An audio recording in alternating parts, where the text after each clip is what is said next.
Today on Wacky Wednesday, I ask George Harold Stirrup, is he a flat earther? That's slander. Also on today's programme, I ask Level Earth Observer, is the globe scientifically possible? I mean, we know the globe's scientifically impossible, so it's obviously this is fake.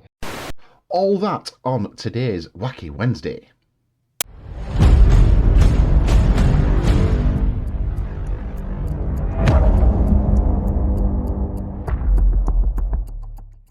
How do, dearest viewer, and welcome back to my little corner of the YouTubies. Guess who reached 1,000 subs yesterday? Little old me.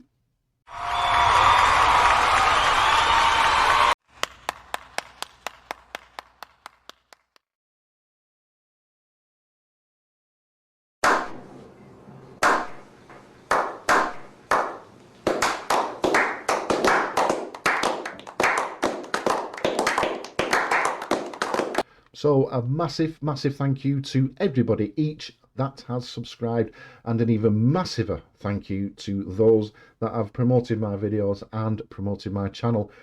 People like Seek Truth, Speak Truth, Global Mom, Where's Wally, Chiller John Kearney, Watching Observer 76, Conspiracy Cats has tweeted one of my videos out. Thank you so much. Watching Observer 76, I've been on one of his live streams before and got a few subs from him. Absolutely everybody, wonderful people. I know that YouTube and the internet itself gets a bad rep sometimes, but more often than not, the internet can be a wonderful thing, and these people have welcomed me with open arms, and I'm so grateful. Now, on to today's video. But first, before we get into today's video, I did a bit of research on how to make YouTube videos, and they said put something interesting in the background. So I did. This is the crap that I've won at Blackpool, and this is about as close as I'll get to Scarlett Johansson. I'm starting to dribble.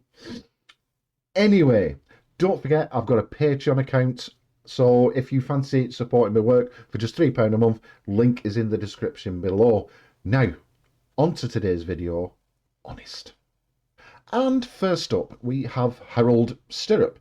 If you don't know by now, he is a conspiracy theorist, inherent snob, and globe skeptic. I call him an inherent snob because apparently he's too, dishonest. Yeah, he's too dishonest and too embarrassed to call himself a flat earther, because obviously flat earthers have a reputation of being a bit thick and stupid. But I don't know which is worse, globe skeptic or flat earther. You're both as thick and stupid as each other. Now, he had a debate with Conspiracy Cats on the Modern Day Debate channel, and I watched it and I watched it again. And over 95% of Howard's evidence, shall we say, was not concerned with the topic, which was space exploration. In fact, he mentions Richard Branson and calls him a not very nice word. This one coming in from Mr. Monster. Look at his face. That is one shit-eating grin, that, isn't it? Or Howard says, pretty soon commercial space flight will be available for cheap, and then you might finally believe and not be such a skeptic. No God in heaven, just stars. Wow. You'd still have to believe, though, wouldn't you? You'd have to believe that the aircraft you're on hasn't got the television windows. Television windows. Oh my God. You'd have to believe that the windows aren't convex, and you'd have to keep waiting because Richard Branson was promising that, I think, back in 1996. So far it's just celebrities and these billionaires. Wow, using air quotes in the wrong context. Who'd have thunk it, eh?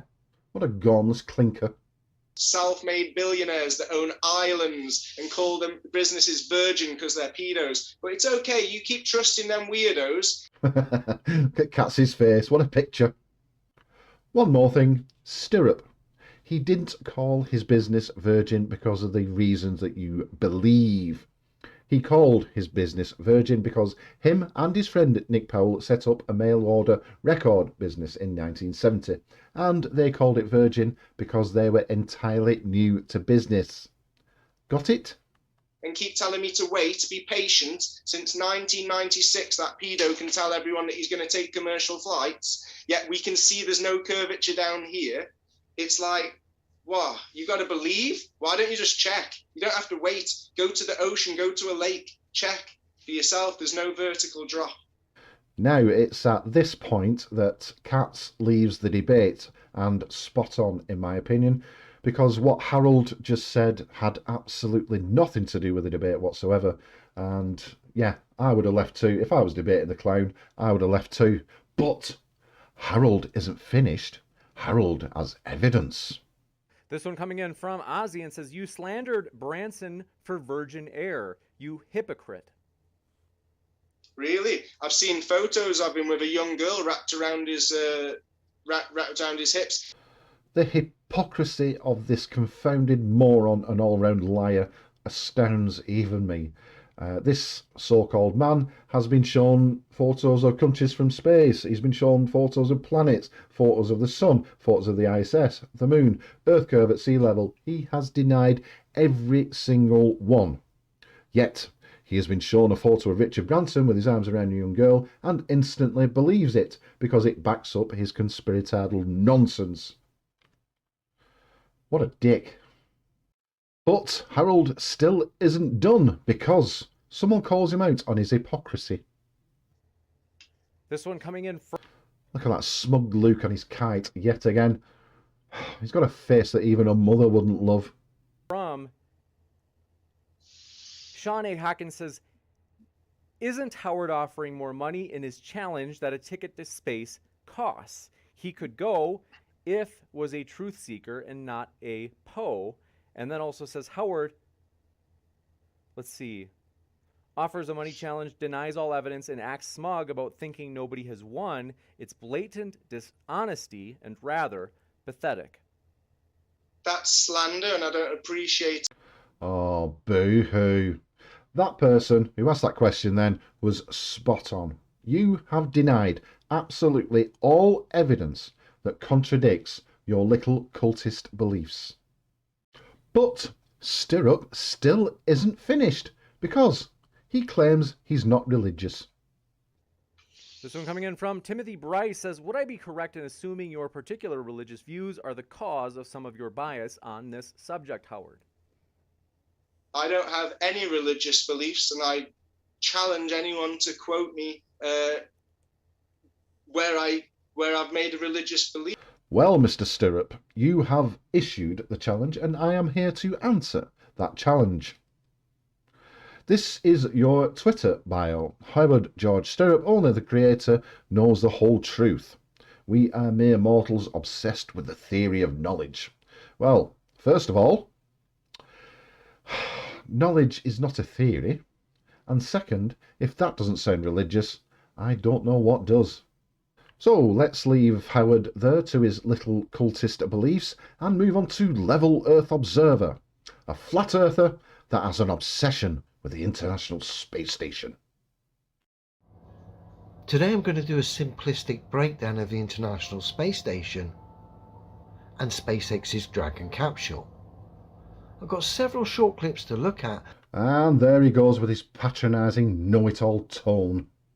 The first of which is this new camera angle from the ISS.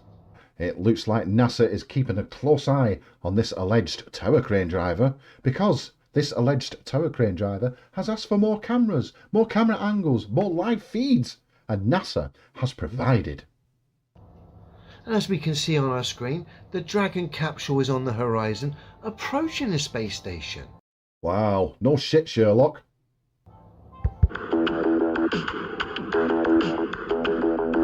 I believe that is Dragon pretty much dead center of your screen. Tell me in the comments section. I mean, we know the globe's scientifically impossible, so it's obviously this is fake. No, we don't know that the globe is scientifically impossible because that is your opinion. And we also don't know that that is fake because, again, that is your opinion. You've provided us with no evidence. Plus, the challenge still stands. If you truly believe that the globe is scientifically impossible, then prove it using science. So, Write a science paper on why the globe is scientifically impossible. Get that science paper peer-reviewed and get that science paper published.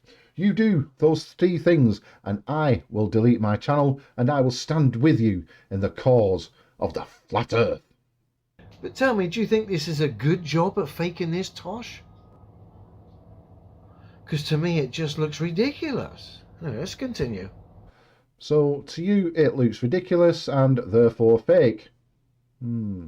Yet again, you've provided no evidence and just your opinion. Again, making its approach to the International Space Station. What a view. Yes, what a view. Scientifically impossible. What a view. Yay! Just your opinion without any evidence. Yay! There was some glitching going on there with the clouds, but I think we'll leave it there. Glitching! Oh no, it's glitching! That means it's fake! Stop! Now we join James May, who's at an altitude of 70,000 feet, flying in a U-2 spy plane. I remember watching this first time round. Absolutely amazing footage and the entire programme. Really interesting stuff. And student spaceman May are the second highest people in the world. Yes, the highest person in the world being Jake the Asshole. Yes! Oh man, I've got that curvature of the horizon thing. Look at that, that's perfect. Yeah, that just looks fantastic. Oh, it's lovely. Yep, it certainly is. Isn't it just, James? But I've seen that curve before. Really? Where? Bear with me. Many hours later.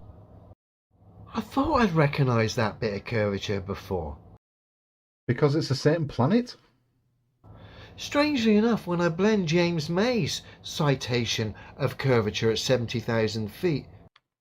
Citation? Do you not mean actual video footage? I notice you're not calling this bit fake. With the International Space Station's new camera with the Dragon capsule approaching. Surprise, surprise, it's the same amount of curvature. 70,000 feet. One camera, 250 miles up. different camera.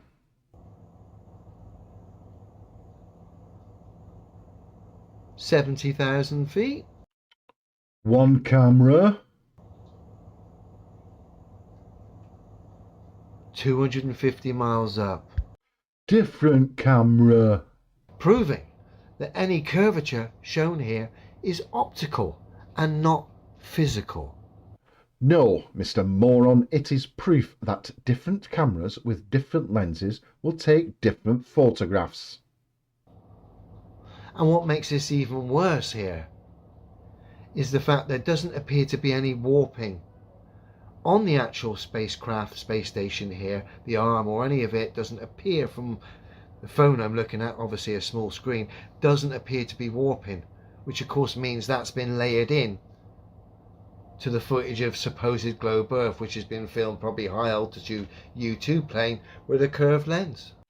Probably high altitude with a curved lens. Have you never considered that the footage may be genuine? Of course not. You need to keep up the lies that the Earth is flat and space is fake for your subscribers, you little Poe. So it's not really been a very good day here for the International Space Station, and it's going to get worse. I'm pretty sure that the International Space Station couldn't give a monkey's wank what you think of it. Now, I've cut out a chunk of his video because I'm going to come back to it either this Sunday or next Wednesday, and he goes on about SpaceX, the capsule and the toilet, and I've got some points to make about it.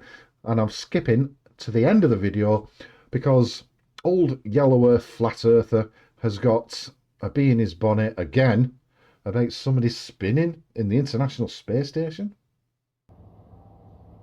So I thought, what better way to finish and slap the International Space Station silly for the weekend than our pal here, Randy Bresnik, the robot man himself, the top boy here, for making an absolute mockery of the International Space Station. So let's watch this harness failure meltdown from Randy as he blows us all away with his 80s robotic dance escape. So let's have a look. have your lights on the ceiling, so that is up. But then you can do this like Randy's doing, and for him right now, it looks like for him that he's standing up. So there's really no sense of direction other than maybe the writing on the walls and the lights that we have, which makes it really neat. When you're working, you can get in all different kinds of spots, and it all seems to work fine. So it's a great place to live and work. What a boy Randy is. And what better way to finish and begin the weekend. Cheers. So, you laugh, prove fake. Right, got you. And you say harness meltdown, right. So can you show me a harness that allows you to spin one way, approximately 180 degrees, and then in the same shot allows you to spin 360 degrees? Can you show me a harness that does that? Oh, and you say harness meltdown. So if there was a harness meltdown and the harness malfunctioned, why is there no sudden movement? Why is there no falling down? Why the other two people just appear to be weightless at the side? Can you answer me those questions, please, Mr. Flat Earth Observer? So that is Stirrup done and dusted, and Flat Earth Observer done and dusted. Please consider being a Patreon. The link is in the description below, and please join me again on Sunday for the Sunday Stupid, 8 PM. I'll see you soon.